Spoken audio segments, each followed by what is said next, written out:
কি মনে হচ্ছে ক্যাম্পে এসে কি হবে? হবে। আচ্ছা, হবে না কেন হবে? হ্যাঁ, আপনার আর কি আছে? আপনার লক্ষ্মী ভান্ডার আছে? আমার অনেক আছে। আমাদের পাড়া আমাদের সমাধান রাজ্য সরকারের এই জনমুখী প্রকল্প এখন গ্রাম বাংলার মানুষের কাছে এক নতুন আশার নাম।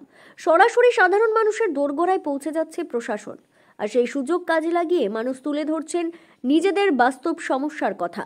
এই প্রকল্পেরই একটি সফল উদাহরণ দেখা গেল কোচবিহার জেলার টাকাগাছ গ্রাম পঞ্চায়েত এলাকায়। সেখানে আয়োজিত শিবিরে উপস্থিত ছিলেন পঞ্চায়েত সদস্য থেকে শুরু করে বিভিন্ন দপ্তরের আধিকারিকরা। স্থানীয় রাস্তাঘাট, পানীয় জল, ড্রেনেজ সমস্যা, নানা ছোট বড় সমস্যা তুলে ধরেন স্থানীয়রা। অনেকেই বলছেন, আগে কখনো ভাবিনি সরকারি আধিকারিকেরা আমাদের পাড়ায় এসে আমাদের কথাই শুনবেন। আজ সত্যিই মনে হচ্ছে আমরা উপকৃত হচ্ছি। কোচবিহারের টাকাগাছ রাজারহাট গ্রাম পঞ্চায়েত সদস্য নিখিল রঞ্জন ভট্টাচার্য জানিয়েছেন, এই প্রকল্প মুখ্যমন্ত্রী মমতা বন্দ্যোপাধ্যায়ের একটি ব্যতিক্রমী উদ্যোগ। মানুষ তাদের সমস্যার কথা সরাসরি বলতে পারছেন। এটা গণতন্ত্র ও স্বচ্ছ প্রশাসনের দিকেই বড় পদক্ষেপ।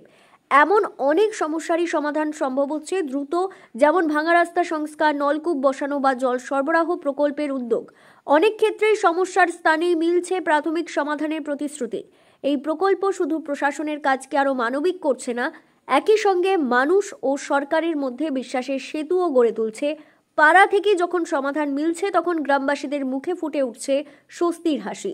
আমাদের টাকাগাছ বিবেকানন্দ প্রাইমারি স্কুলে 215, 16 এবং 17 নং বুথে আমাদের পাড়া আমাদের সমাধান এই প্রকল্প অনুষ্ঠিত হতেছে, যেটা আমাদের এই পশ্চিমবাংলা তথা ভারতবর্ষের এই প্রথম এই প্রকল্প মাননীয় মুখ্যমন্ত্রী শ্রীমতী মমতা বন্দ্যোপাধ্যায়ের এই প্রকল্প আজকে রূপায়িত হতে চলেছে।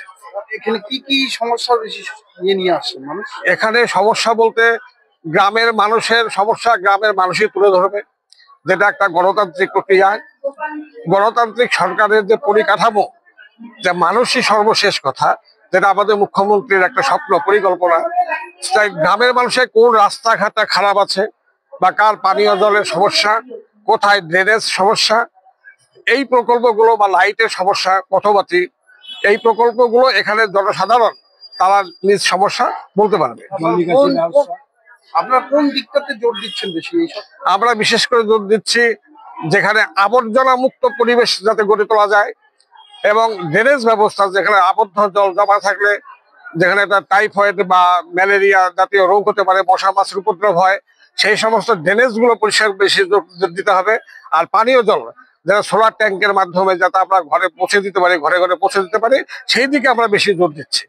কতটা সুবিধা হচ্ছে মনে হয়?